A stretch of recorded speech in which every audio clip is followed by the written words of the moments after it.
Hello students, so today we are going to continue with our chapter which is income under the head salary। और कल हमने बच्चों एक लौता topic देखा था, कौन सा, अबाउट द ग्रेच्युटी। ठीक है, और ग्रेच्युटी में फिर मैंने आपको आई थिंक 3 या 4 सम्स होमवर्क भी दिए थे जो सिमिलर सम्स ऐसे कुछ थे।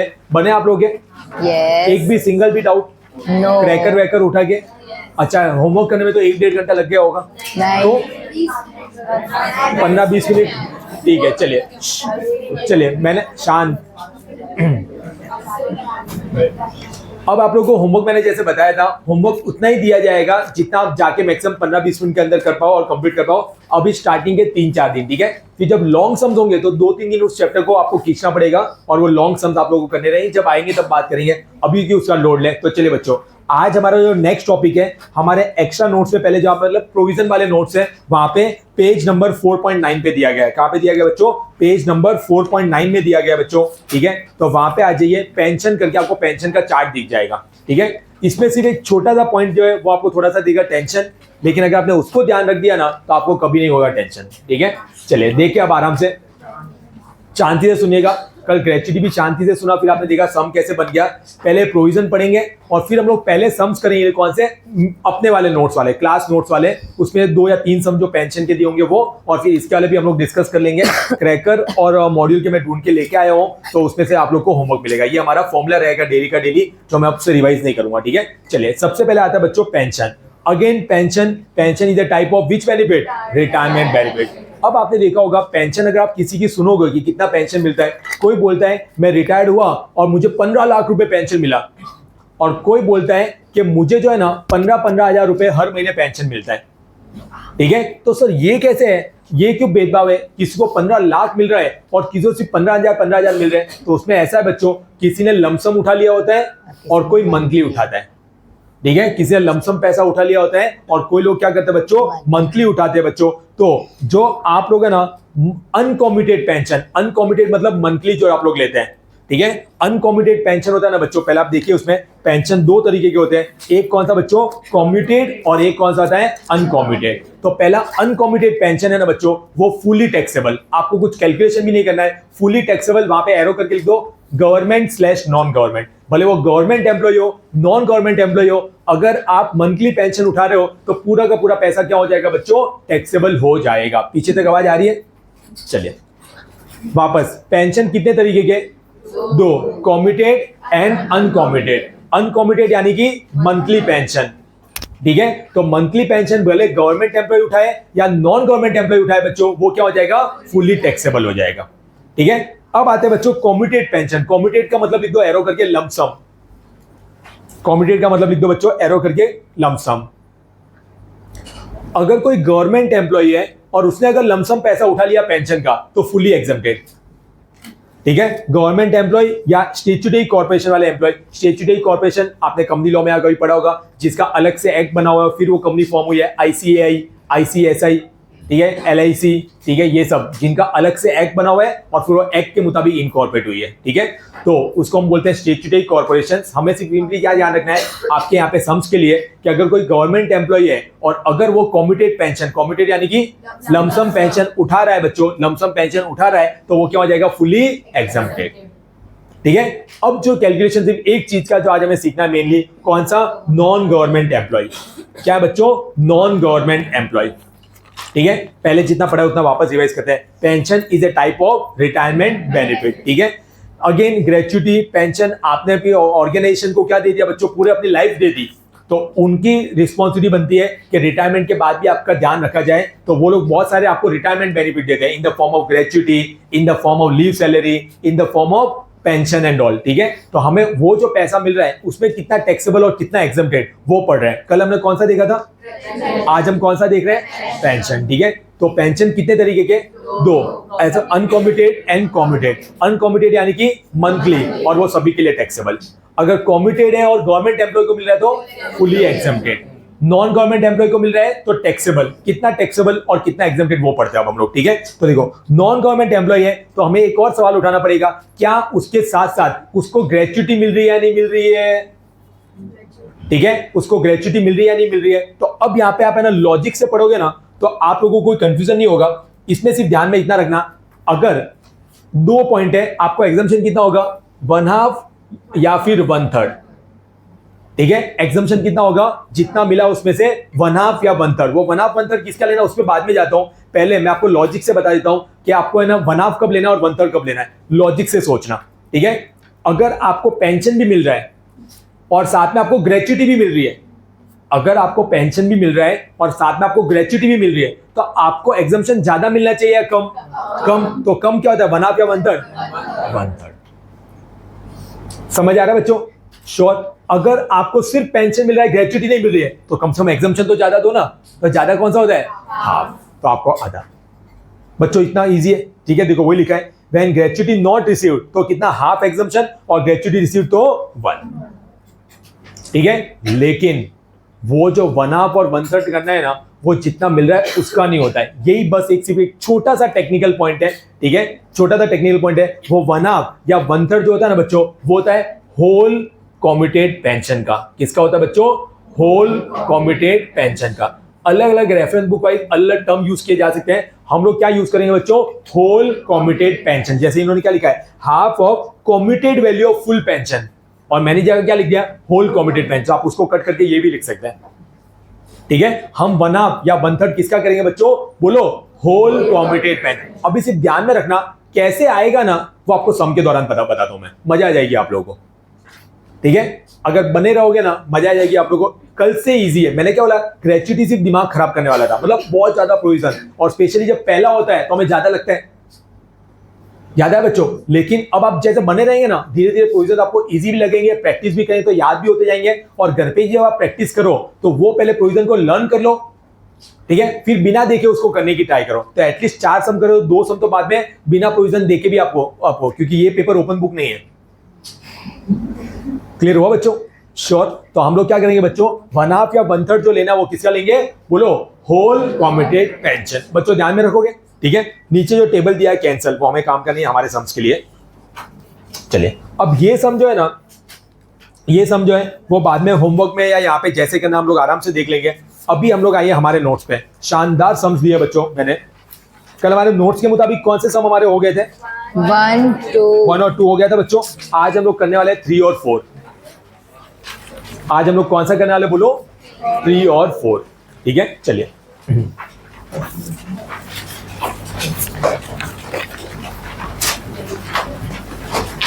पहुंचे सब लोग, चलिए।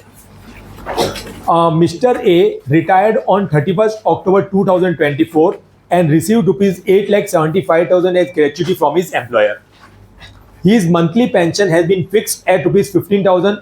On 1st February 2025, he received ₹5,59,500 as commuted pension by surrendering his half right to receive the pension. Compute the taxable pension. एकदम आराम से, ठीक है। अब आपको टैक्सेबल बोला है तो कॉम्यूटेट करना है, अनकॉम्यूटेट करना है, दोनों करना है, दोनों। और इस समय उसको मिल भी दोनों रहा है, ठीक है। तो देखो हेडिंग दो, चलो, calculation of uncommuted pension. Calculation of uncommuted pension,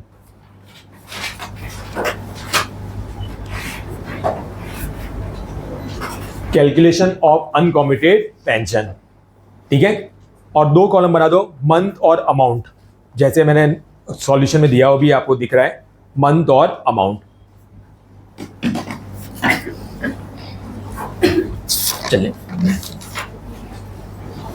month and amount, ठीक है। चलिए अब पॉइंट समझो, ये रिटायर्ड कब हुआ, 31st October 2024, ठीक है। तो रिटायरमेंट के बाद शुरू होगा ना, ठीक है। तो मंथ में कहां से लेंगे, नवंबर से लेकर कहां तक, मार्च तक। मार्च में ईयर एंड हो जाएगा, तो हमें यही तो देख रहे हैं इस साल में कितना टैक्सेबल एंड ऑल, ठीक है। तो मंथ में लिख दो नवंबर, दिसंबर, जैन, फेब, मार्च, ठीक है। चलिए, कोई लोड या कोई डाउट यहां तक, एकदम ठीक, ठीक है। चलिए, कितना मिल रहा था जब वो रिटायर्ड हुआ, he received rupees monthly pension has been fixed at ₹15,000 और फर्स्ट स्टेप को कुछ हुआ। पहले एक काम करें, जैन का तो जाने दो, जैन में नवंबर में कितना मिला, 15,000। अच्छा, अनकॉम्यूटेड पेंशन फुली टैक्सेबल, याद आया बच्चों, ठीक है। 15,000, 15,000 और 15,000, यहां तक क्लियर हुआ, श्योर। फिर वो फर्स्ट फेब को गया और क्या बोला, कंपनी में क्या बोला वो, on 1st Feb 2025 he received rupees 5,59,500 as commuted pension by surrendering his half right to receive the pension. उसने क्या बोला, एक काम करो, मुझे जो पेंशन आप दे रहे हो ना वो आधा कर दो और वो आधे के बदले मुझे लमसम दे देना। वो अमाउंट कितना हो गया 5,59,500। वो बाद में, अब मुझे बताओ बच्चों फेब से इसका मंथली पेंशन कितना हो गया, हाफ 7,500, क्योंकि उसने आधा पार्ट सरेंडर कर दिया तो कितना हो गया 7,500 एंड 7,500, टोटल कर दो बच्चों 60,000। और ये पूरा का पूरा टैक्सेबल होगा अनकॉम्यूटेड, तो लिख दो टैक्सेबल अनकॉम्यूटेड पेंशन। इसके यहाँ पे जहां पे टोटल कर रहे हो ना वहां पे लिख देना टैक्सेबल अनकॉम्यूटेड पेंशन, तो आपको नहीं होगा टेंशन। पहला समय अजीब लगेगा, ये जैसे सम खत्म होगा आपको पता चल जाएगा आपके साथ हुआ क्या है। Taxable uncommuted pension, monthly pension is fully taxable, uncommuted pension is fully taxable. क्या हुआ, रिटायर्ड हुआ, 15,000 चल रहा था, फिर फेब्रुआरी चालू हुआ, उस वाला भाई वैलेंटाइन मंथ है, मुझे पैसा एक साथ चाहिए, ठीक है, तो वहां पे क्या हो गया, वो बोला एक काम करो पूरा एक साथ मत दो, मुझे आप जो दे रहे हो ना आधा कर दो उसको, by surrendering is half right, और आधा जो बच रहा है ना उसके बदले मुझे पूरा अमाउंट दे दो। पहले इतना क्लियर हुआ, तो उसने पेंशन क्या कर दिया बच्चों, हाफ कर दिया। यहां तक कोई डाउट है? श्योर। चलिए, हमें टैक्सेबल पेंशन पूछा था या टैक्सेबल अनकॉम्यूटेड पेंशन पूछा था? टैक्सेबल, तो ये तो अनकॉम्यूटेड हुआ, ठीक है। चलो, अब जब भी हम है ना कॉम्यूटेड पेंशन शुरू करते हैं ना, तो पहले आपको एक वर्किंग करनी पड़ेगी, होल कॉम्यूटेड पेंशन। सारे लोग एक साथ बोलो, क्या वर्किंग करेंगे? Whole commuted pension. आवाज नहीं है, एक बार और, होल कॉम्यूटेड पेंशन, ठीक है, क्योंकि वो आ गया ना आपको पता चल जाएगा हुआ क्या। क्योंकि हमें पता है ना एग्जम्पशन जब हम लोग लेते हैं 1/2 या 1/3, वो किसका लेना है, जितना जैसे कि यहाँ पे दिया 559,500 का लेना है या फिर होल कॉम्यूटेड पेंशन का, होल कॉम्यूटेड पेंशन का। क्लियर? तो चलो पहले हेडिंग दो, whole commuted pension. Whole commuted pension आप पूरा लिखना, होल कॉम्यूटेड पेंशन। डन। अब देखो क्या है होल, मतलब देखो ये जो 5,59,500 है, ये कितना अमाउंट है, आधा ही है। तो देखो हाफ वाली वैल्यू है बच्चों 5,59,500, पता चल रहा है, तो पूरा 1 कितना, समझ आया? हाफ वाला इतना तो पूरा कितना, समझ आया? तो ये आता है सॉल्व करना, ये क्रॉस मल्टीप्लाई नीचे, तो कितना आ रहा है बोलिए वैल्यू, 11,19,500, 11,19,500, तो रुपीज 11,19,500। आंसर देख के नहीं बोला है, कैलसी पे करके बोल रहा है, ठीक है। 11 लाख उसमें मिसप्रिंट हो गया तो आपको नहीं करना है, आपको अपनी कैलसी में जो आ रहा है वो बोलना है 11,19,000, ठीक है, उसमें मिसप्रिंट हो गया होगा नोट्स में। बच्चों पहले इतना क्लियर हुआ, ये कैलकुलेट करना आ गया ना बच्चों, लाइफ बन जाएगी। अच्छा ये मैक्स तो आता है ना ये, अच्छा नहीं आए तो देखो इसको आप सिंपल भी कर सकते हो, टेक्निकल नहीं करना हो तो 1/2 कितना था 0.5, 0.5 वाली वैल्यू ये तो 1 कितना, तो 1 इंटू ये डिवाइड बाई 0.5। क्लियर हुआ बच्चों? श्योर। चलिए अब देखो क्या होगा, सब लोग यहां पे देखो, अब हम लोग लिखेंगे commuted pension received. Commuted pension received कितना बच्चों, 11 लाख, नहीं कॉम्यूटेड पेंशन रिसीव कितना था 5,59,500, 5,59,500। कॉम्यूटेड पेंशन रिसीव कितना है 5,59,500। पहले इतना क्लियर हुआ? श्योर। अच्छा माइनस एग्जम्प्टेड, अब एकदम शांति से गहरी सांस लो और एकदम लॉजिक से, माइनस एग्जम्प्टेड। अब हम क्या देखेंगे एग्जम्पशन के लिए, ग्रेच्युटी मिल रही है या नहीं मिल रही है, सब में कुछ बोला हुआ है क्या, है ना, ग्रेच्युटी भी है, तो ग्रेच्युटी तो एग्जम्पशन ज्यादा है कम, कम क्या होता है 1/3, समझ आ रहा है? तो 1/3 किसका लूं, 559 का 1190 का, बस यही वो पॉइंट है, बस ये आ गया, मतलब पेंशन खत्म, अब आपको कोई नहीं होगा टेंशन। पता चला है जो 11 जो होल आ रहा है ना, होल मतलब पूरा अमाउंट होता है उसका 1/3 लेना है, 11,19,000 का 1/3 कितना आ रहा है बच्चों, 3,73,000। और ये जो माइनस करके आएगा वो क्या हो जाएगा आप लोग का टैक्सेबल कॉम्यूटेड पेंशन। अमाउंट आपके सामने होगा 1,86,500। बच्चों क्लियर हुआ या सिर्फ मेरे को हो रहा है? पक्की बात, सॉल्यूशन जैसे दिया हुआ है वैसे सेम मैंने बोर्ड पे किया हुआ है। डन बच्चों? श्योर। और फिर जो एंड में बोला है आप लिख सकते हैं देयरफॉर टैक्सेबल, ये मैंने 3 आंसर इसलिए दिए, पहले एमसीक्यू में भी आता था, ठीक है। आप लोग लिख सकते हैं taxable pension is equal to, दोनों को प्लस कर दो, 60,000 प्लस 1,86,500, बस total taxable pension is equal to 60,000 plus 186,500, आपका आंसर आ जाएगा 2,46,500। बोलो बच्चों, क्लियर हुआ या नहीं हुआ? बोलो यार। डन। ये भी देना, ये टुकड़ा चाहिए।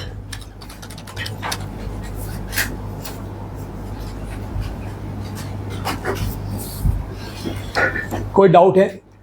सेम नोट्स में दिया है, वैसे ही लिखा है मैंने।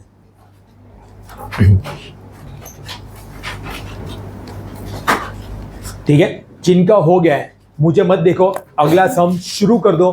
ठीक है, मैं तो करवा ही दूंगा, मैं डिस्कस कर ही दूंगा, लेकिन अगला सम अगर बन गया ना, आप बोलेंगे सर थोड़ा घूम के आओ, हम पेंशन के बच्चों के सम कर लेते हैं ऐसे।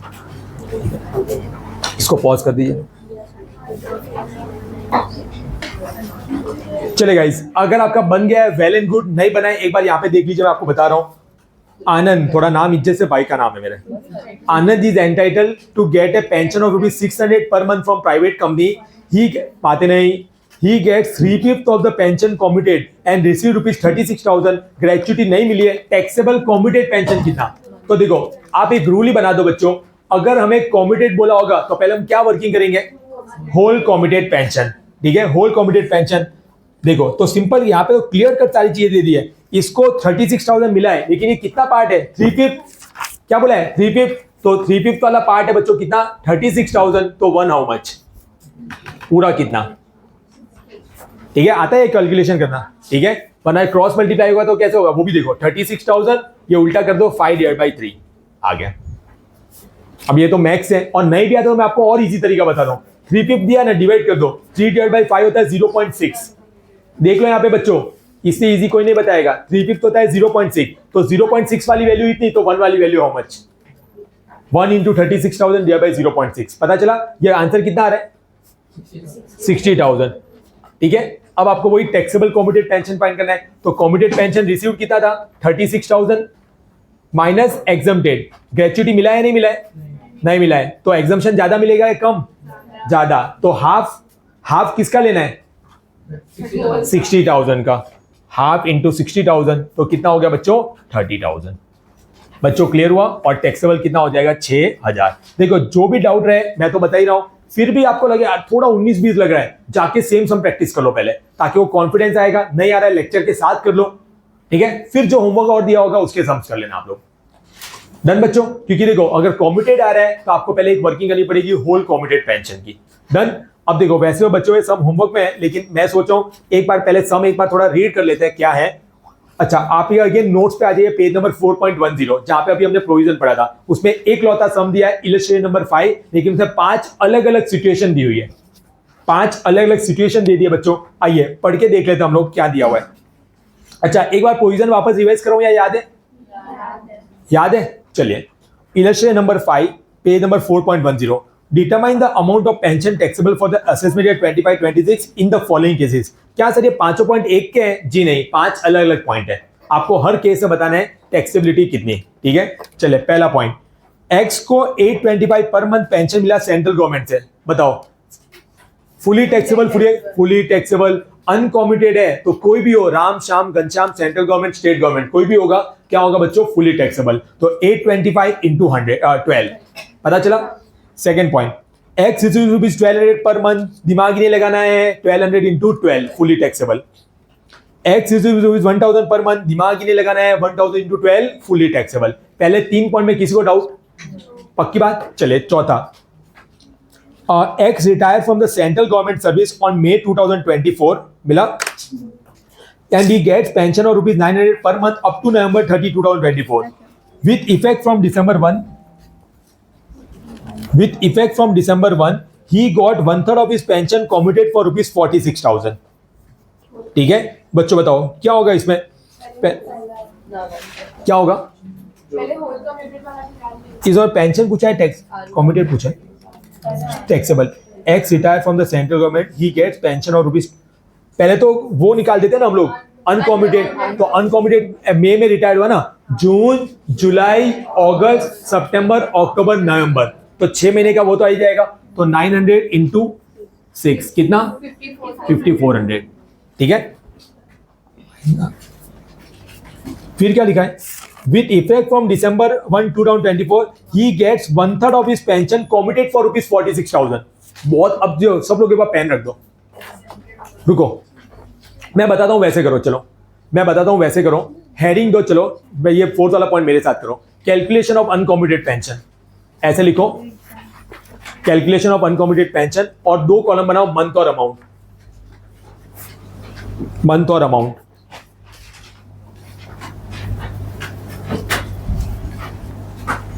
मंथ और अमाउंट। अच्छा, रिटायर्ड कब हुआ बच्चों? मई में, तो मंथ में पहले जून से लेके मार्च तक लिख दो, जून, जुलाई, अगस्त, सितंबर, अक्टूबर, नवंबर, दिसंबर, जैन, फेब और मार्च। जून, जुलाई, अगस्त, सितंबर, अक्टूबर, नवंबर, दिसंबर, जैन, फेब और मार्च। फिर जून से लेके नवंबर तक कितना ले रहा था वो? 900 लिख दो, 900।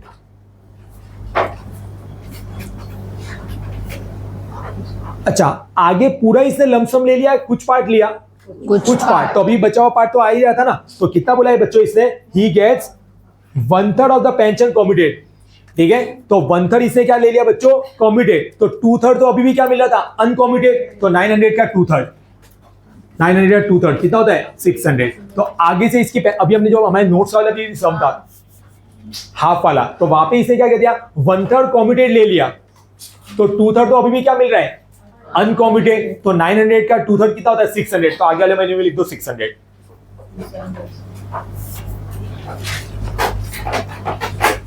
ठीक है, तो टोटल जो आ रहा है वो आपका क्या हो जाएगा? Taxable uncommuted pension.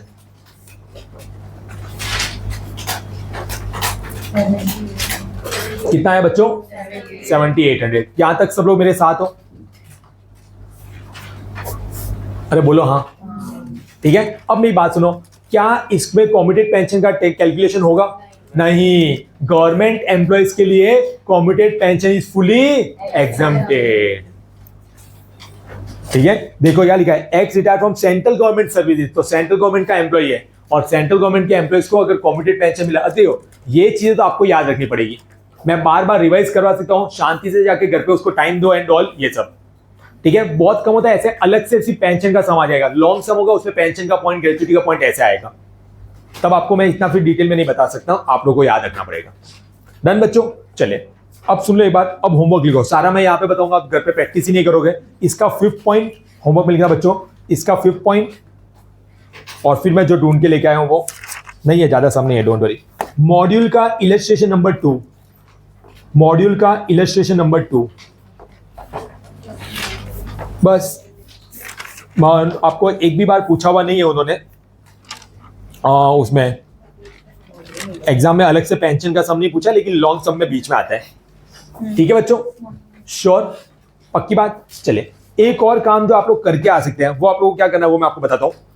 आपको नीचे इलस्ट्रेशन 6 दिया है, इलस्ट्रेशन 6 दिया ना, अब इसमें ना ये सम अभी आपका पूरा नहीं बनेगा, उसका रीजन क्या है वो आपको बताता हूं। देखो, मिस्टर अशोक मिला, mister Ashok who retired from the service of Hotel Taj Limited on 31st January 2025 after putting on service for 5 years received the following amount from the employer।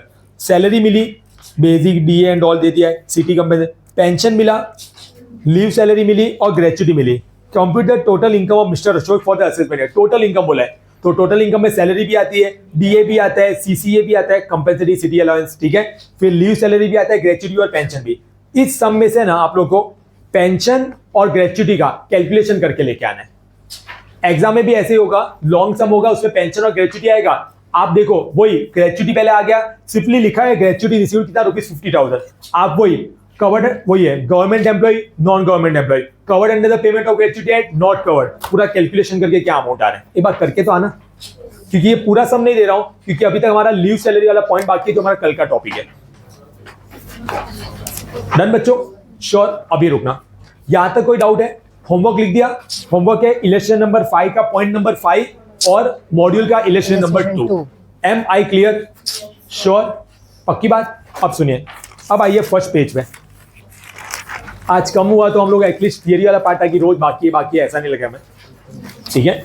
चलो, क्या सर थियरी आएगी? जी नहीं, लेकिन एक बार हमें बेसिक थियरी पता होनी चाहिए, इसकी ज्यादा थियरी है भी नहीं तो हमें बेसिक, बाकी तो अगर कभी थियरी पूछना भी है ना बच्चों, तो वही पॉइंट्स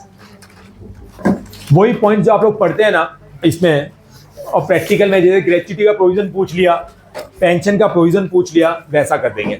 डन बच्चों, तो आ जाइए, पहले 2 पेज से थियरी दी है, एकदम सिंपल है, हम भी उसको सिंपल रखते हैं और उसको हम लोग कंप्लीट कर देते हैं। चलेगा? चलिए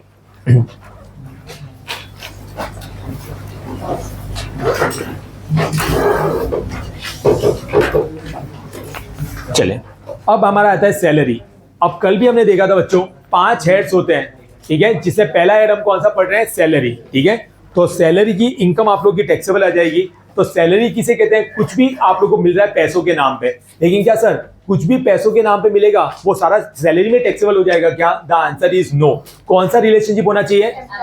एम्प्लॉयर एम्प्लॉय रिलेशनशिप होना चाहिए। तो वही पहले लिखा है बच्चों, income under the head salary is taxable only if there is an employer-employee relationship between the payer and the payee, and this relation is said to exist only if there is control over the method of doing the work of other person. चलिए, आप अपने CA के पास income tax return भरवाने जाते हैं, क्या CA आपका employ है? नहीं, क्योंकि आपका कंट्रोल उसके ऊपर नहीं है। इतने बजे दुकान खोल, इतने बजे ये रिटर्न फाइल कर, ऐसे पेमेंट कर, आप उसको सिखाते हो क्या? नहीं। Control is said to exist if the payer can direct what has to be done, when, how and by whom it has to be done, and the receiver is bound to follow all his instructions. तो वहां पे हम बोल सकते हैं कि control है। Done बच्चों, बड़े आगे चलिए। Few common example where there is no control of the payer over the payee। बहुत सारे हो सकते हैं, कुछ एग्जांपल दिए हैं, जैसे कि पार्टनर ऑफ ए फर्म। अच्छा, अब एक पॉइंट समझना बच्चों, अगर पार्टनर ऑफ ए फर्म है मेरा बच्चों, पार्टनर ऑफ ए फर्म, तो आपने सुना होगा पार्टनरशिप फर्म में से पार्टनर सैलरी उठाता है, सुना होगा ना? तो क्या वो ये सैलरी हुई? नहीं, वो जो पार्टनरशिप फर्म में से पार्टनर जो सैलरी उठाता है ना, पार्टनर तो ओनर हो गया ना, सिर्फ फर्क ये है कि एक से ज्यादा ओनर है, तो वो टैक्सेबल होती है अंडर द पीजीबीपी। कहां पे टैक्सेबल होती है बच्चों? पीजीबीपी। तो पार्टनर ऑफ ए फर्म लिखा ना, एनी सैलरी, तो सैलरी को एरो करके लिख दो पीजीबीपी। हम बोले control over the pair and the पेई, तो यहाँ पे क्या लिखा है? पार्टनरशिप फर्म में जब पार्टनर कोई भी सैलरी या बोनस के नाम पे पैसा उठाते हैं तो वो सैलरी में टैक्सेबल नहीं होती, वो कहां पे टैक्सेबल होती है? पीजीबीपी में, ठीक है। चलिए, नेक्स्ट आता है director who is not an employ. अब यहाँ पे ना मैं आपको एक अंदर का एक पॉइंट बताने जा रहा हूं, जबरदस्त पॉइंट है, ठीक है, जबरदस्त पॉइंट है, सुनना अच्छे से। अब जैसे कि आपने सुना होगा जब मैनेजिंग डायरेक्टर अपॉइंट करते हैं तो उसको मैनेजिंग डायरेक्टर बोलते हैं, होल टाइम डायरेक्टर अपॉइंट करते हैं तो उसको होल टाइम डायरेक्टर बोलते हैं, लेकिन जहां पे सिर्फ डायरेक्टर लिखा होता है तो वो कौन सा होता है? Part time. वो कौन सा होता है? Part time. कि होल टाइम के लिए तो आप लिख रहे हो, लेकिन डायरेक्ट पार्ट टाइम के लिए आप अलग से नहीं लिखते हो, ठीक है। तो जहां पे भी डायरेक्टर वर्ड आ रहा है ना, भले यहाँ पे आए कहीं पे भी, तो इंप्लाइड मानने का वो कौन सा डायरेक्टर होगा? Part time director. कि देखो होल टाइम होता तो हम लिख देते हैं WTD, जो मैनेज करता है उसके लिए क्या लिखते हैं? मैनेजिंग डायरेक्टर, लेकिन पार्ट टाइम के लिए नहीं लिखते। तो जहां पे भी डायरेक्टर सिर्फ लिखा होगा ना, वो कौन सा हो जाएगा? Whole time director, part time director. तो सवाल ये उठता है, अगर आप अपने पार्ट टाइम डायरेक्टर को कुछ पैसा दे रहे हो, जैसे वो आके मीटिंग अटेंड करता है और आप उसको सिटिंग फीस पे करते हो, हर मीटिंग अटेंड करने की फीस पे करते हैं, तो क्या वो सैलरी हुई क्या? The answer is no. वो उसके लिए इनकम मानी जाती है, इनकम फ्रॉम अदर सोर्सेज, ठीक है। तो आप लिखा ना director who is not an employ, तो उसको जो आप पैसे देंगे वो कहां पे काउंट होगा? IOS लिख दो, other sources, income from other sources. Member of parliament, employ है ना आपके, वो भले बोलते हैं हमको आपकी सेवा करने के लिए, जरा 2 काम भरा के देखो, देके देखो 2 काम, ठीक है, बोलेंगे हमको आपके नौकर नहीं है, ठीक है, तो वो आपके एम्प्लॉय नहीं है, मेंबर ऑफ पार्लियामेंट। फिर सेम वैसे गेस्ट लेक्चरर्स, ठीक है, अगर अच्छा गेस्ट लेक्चर रोज हो जाता है, कभी कभार जाता है, कभी कभार जाता है, ठीक है। अब फॉर एग्जांपल मुझे बीच में से एक ऑफर आई, मतलब ऑफर में जाके भी आया था लास्ट ईयर, जहां पे मुझे है ना बड़ौदा की एक MBA यूनिवर्सिटी में मैं जाके 3 दिन मुझे गेस्ट लेक्चर के तौर पे बुलाया था, तो उन्होंने जो मुझे पे किया, ठीक है, तो क्या मेरी सैलरी हुई? वो नहीं। समझ आ रहा बच्चों? तो कहां पे जाएगी कहां पे नहीं आएगी उन सब की हम बात नहीं कर रहे हैं, हम यहाँ पे क्योंकि हमारा पहला हेड चल रहा है, 5 पढ़ेंगे तब बात करेंगे कि कहां पे आएगी, ठीक है। लेकिन फिर भी मैं कुछ मैं आपको बता दूंगा, ठीक है। तो यहाँ पे क्या आ गया, अभी हम ये बात करें भाई सैलरी में तो नहीं आती, डन। तो वैसे हमें दिया है अगला हेडिंग, टैक्सेबिलिटी ऑफ सैलरी, यानी कि कब वो सैलरी में टैक्सेबल होगी, कब दूसरे में होगी। एग्जांपल, वेजेस ऑफ वर्कर्स, बताओ सैलरी आएगा ना? सैलरी इंक्लूड्स वेजेस, ठीक है। तो सिर्फ राइट मार दो, मतलब वेजेस फॉर वर्कर्स को जो पे करे वो क्या है बच्चों? सैलरी है। बाय चांस आपके एग्जाम में कभी थियरी क्वेश्चन पूछने का मन कर दिया तो ऐसा आ सकता है इन सबको दे देंगे, बताओ टैक्सेबल अंडर द सैलरी होगी या नहीं होगी? क्लियर हो रहा है बच्चों? इसलिए मैं एक बार थियरी पढ़ा रहा हूं आप लोगों को। Second point, salary receive by partner of A firm, नहीं, रॉन्ग कर दो, ठीक है। फिर आप उसको अंदर से पढ़ेंगे तो आ जाएगी बिजनेस इनकम। बिजनेस इनकम यानी कि कहां पे जाएगी? पीजीबीपी। पीजीबीपी का full form profit and gain from business and profession. Director fees, director लिखा है सिर्फ, नहीं, ठीक है, याद है बच्चों? डायरेक्टर अब जब भी आएगा हम उसको कौन सी निगाहों से देखेंगे? साला पार्ट टाइम डायरेक्टर, ठीक है। अच्छा, तो वो है ना, उनके लिए अदर इनकम हो गई, सैलरी नहीं हुई। डायरेक्टर रेम्यूनरेशन, अब देखो यहाँ पे, अच्छा अगर होल टाइम डायरेक्टर को पे करे तो सैलरी नहीं, तो देखो वही पॉइंट है, any amount payable to any whole time director who are also an employee of the company would be treated as salary, otherwise क्या हो जाएगा? Other income. Pension to retire employee, क्या पेंशन के नाम पे पैसा सैलरी होता है क्या? अबे नालायक को, आज ही तो पेंशन पड़ा है तो सैलरी में होगा, तभी तो कैलकुलेशन कर रहे हैं। पेंशन के नाम का पैसा सैलरी में टैक्सेबल होता है नहीं होता है? हाँ। होता है, इसलिए तो आज ही तो पड़ा। मुझे पता है ये कोई झूठ उल्टा बोल दिया ना, को बोला तो मैंने नाम बोल दिया। Pension is paid in person the terms of the employment, hence pension के नाम पे पैसे को भी हम सैलरी में काउंट करेंगे। समझ आया या नहीं है? पेंशन के नाम का पैसा सैलरी में काउंट होगा या नहीं होगा? होगा। पेंशन टू लीगल हेयर्स, अब कोई मर गया और उसका पैसा जो बाकी था उसके लीगल हेयर्स, तो क्या उसकी सैलरी हो गई क्या? नहीं, ठीक है, उनके लिए इनकम फ्रॉम अदर सोर्सेज माना जाएगा।